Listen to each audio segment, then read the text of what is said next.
Hello सिपाही बाबू ने कहा राजा साहब से कि राजा बाबू आपकी बेटी सावित्री ने जंगल में एक लड़का को पसंद किए है, वो कल बारात लेकर के अपने राज दरबार में आएंगे। जैसे ही राजा अश्वपति ने ये शब्द को सुना, राजा ने सिपाही से कहा कि अपने पूरे राज दरबार को सजा दो। राजा के कहने पर सारे के सारे प्रजा ने राज दरबार को सजा दिया। माँ बहन शादी की गीत गा रही है। अपनो यहाँ लड़की या लड़का के शादी हो छे, माँ बहन तरह तरह गीत गे लगने। हाँ यो बाजा बंद के गलक है फला गाँव वाली छोरबा कही हो बढ़िया का बाजा कर लेते ने। हाँ जे नहीं बाजे है गलक छोरबा कह दियो बढ़िया का डीजे करते ने। पतबा के शादी छे डांस करवे ने जी। माय बहन गैलक अंदिना कहबे न कोनो काम करे ले, कहलक हमरा बुखार लगल छे ने। आ शादी में देखबे कहलक हे हमरे आगा माइक धोन हम गेले देखिए हिनकरो कनियन गीत गावे ले बड़ आवे छे। सौसे गांव हिनकरा कनियन के बले होले दुल्हा का आवे छे दुल्हिनो का आवे। माय बहन कहलक कि ए समधी सुनो गारी तेरा खानदान छोटा है। देखिए ओइ पर केना मोगियाहनी वाला गीत में तुरंत ताल मिलेने शुरू कर दे छे सरकार। देखे छी हिनकरो कनियन एक दिन लोरही फेंक देल के सरकार। आरो माय बहन कहलक कि तेरी दादी बेदे आदि तेरा दादा गुजरबा है तोरे के जी जी आरो गीत गावे छथिन। माँ बहन तरह तरह की गीत गा रही है, लेकिन तब तक में बाबूजी नारद जी बीना पर तान देते हुए उधर से आ रहे थे। जैसे ही नारद जी ने देखा कि राजा अश्वपति के राज दरबार में माँ बहन गीत गा रही है, राजा अश्वपति के राज दरबार में आया और राजा अश्वपति से नारद जी ने कहा कि रे राजा तुम्हारे राज दरबार में माँ बहन गीत गा रही है, कोनो बात? कहा कि बाबा कल हमारी बेटी की शादी है, कल हमारा जंघा पवित्र हो जाएगा।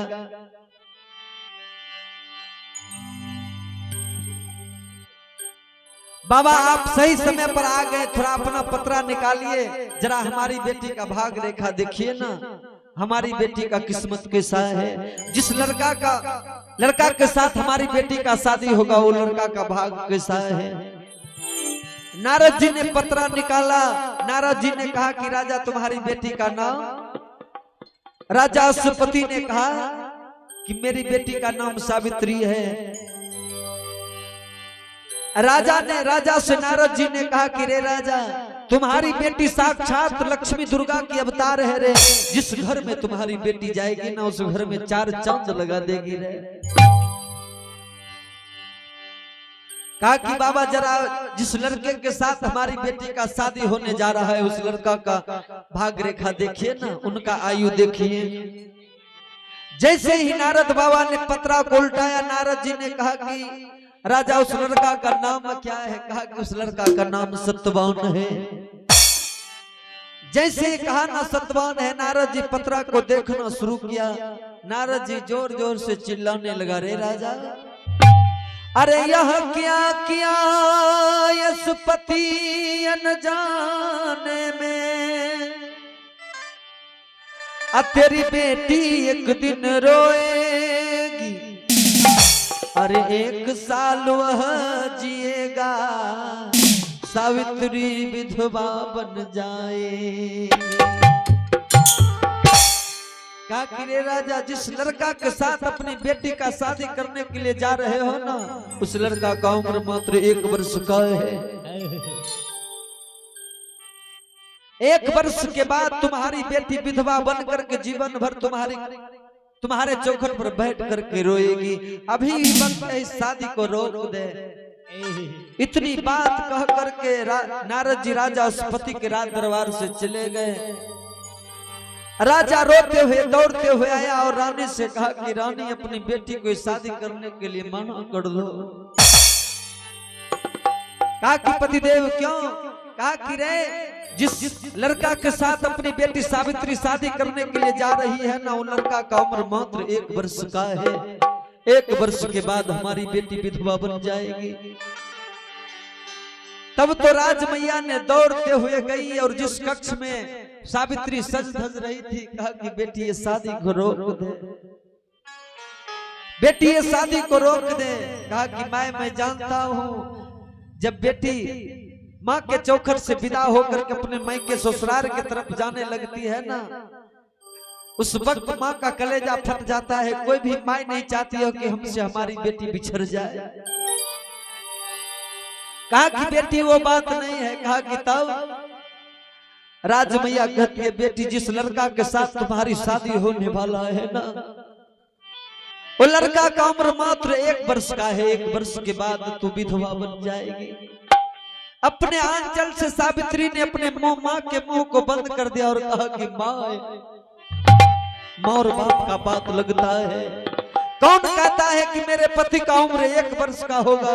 मेरे पति का उम्र हजारों वर्ष का होगा। माँ जानती है माँ। याद करो अनसुईया को माँ, ब्रह्मा विष्णु को गोद खिलाई थी। अरे पति भक्ति के ताकत से बालू की हलवा बनाई। कहा कि माँ याद करो अनसुईया को। एक दिन तीनों भगवान ने माँ लक्ष्मी माँ सरस्वती के कहने पर मैया अनसुईया के कुटिया में परीक्षा लेने के लिए पहुंचे थे, लेकिन मैया अनसुईया ने अपने पति भक्ति के ताकत से तीनों भगवान को 6-6 महीना का बचवा बना दिया। तो मैं भी पति का इतना सेवा करूंगा कि हमारा पति का उम्र बढ़ जाएगा। माँ इसी भारत देश की बेटी थी नर्मदा माँ अनसुईया की शिष्या। याद करो नर्मदा को माँ, कोरिया को पति बनाई थी और पति भक्ति के ताकत से सूरज को पर छिपाई। मां अनसुईया के कहने पर नर्मदा की शादी एक कोरिया से हो गया। जब कोरिया को एक महात्मा एक तपस्वी ने मांडव ऋषि ने श्राप दे दिया कि जाओ रे कोरिया, तुमने हमारा हजारों वर्ष का तपस्या भंग कर दिया, कल सूरज उदय होते होते तुम मर जाओगे। लेकिन माँ नर्मदा ने अपने पति भक्ति के ताकत से एक दिन को कौन कहता है 6 दिन तक सूरज को उगने के लिए नहीं दिया।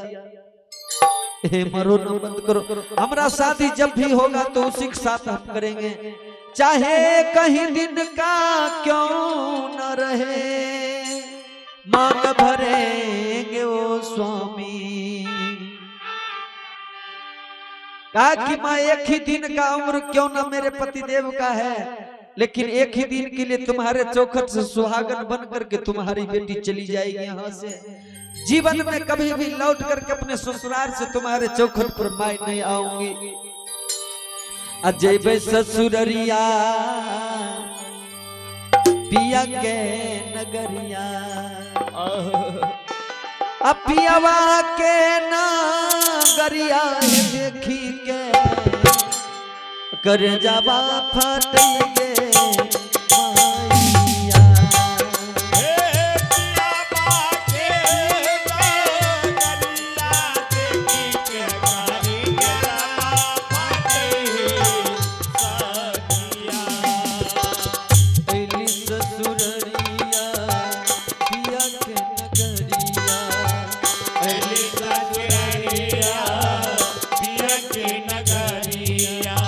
पियावा के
नगरिया है देखी के रे जबा फटई रे दैबा।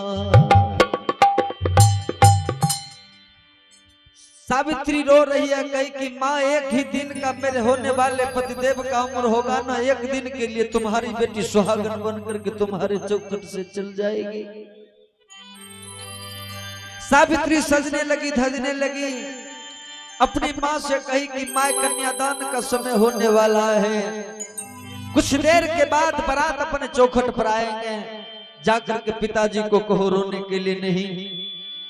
कुछ देर में सतराजास्पति के राज दरबार में बारात प्रवेश कर गया।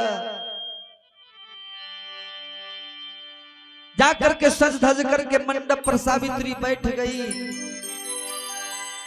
और माँ को बुलाती है। एक सिपाही से कहा कि सिपाही बाबू मेरी माँ को बुला करके लाओ। सिपाही ने सावित्री के माँ को राजमैया को बुला करके लाया। सावित्री कही कि माँ कन्यादान का समय हो रहा है, बाबूजी को बुलाओ ना। एक सिपाही दौड़ करके गया, कहा कि राजा बाबू चलिए ना, कन्यादान का समय हो रहा है। राजा कहा कि रे सिपाही एक बेटी भगवान ने हमको दिया, वो बेटी में हमारा प्राण बसता है, जाओ मेरे बदले में तू ही कन्यादान कर देना। सिपाही आया, सावित्री कही कि सिपाही बाबू मेरे बाबूजी आ रहे हैं। कहा कि बेटी, राजा बाबू बोले कि हम नहीं जाएंगे, मेरे बदला में तू ही कन्यादान कर देना। तब वो तो सावित्री कही कि माँ जब तक मेरे बाबूजी कन्यादान करने के लिए नहीं आएंगे ना, तब तक मैं मरबा पर बैठे रहूंगा। राजमैया गई दौड़ते और दौड़ करके गई और कहा कि पतिदेव कन्यादान का समय हो रहा है, चलिए ना। राजा कहा कि प्रिय मैं नहीं जाऊंगा। कहा कि पतिदेव यदि कन्यादान करने के लिए मंडप पर नहीं जाओगे तो बेटी के अर्थी में कंधा लगाने के लिए तैयार रहिएगा। तब तो राजास्पति दौड़ रहा है कि बाबा जांघी बैठी हो है बेटी मैया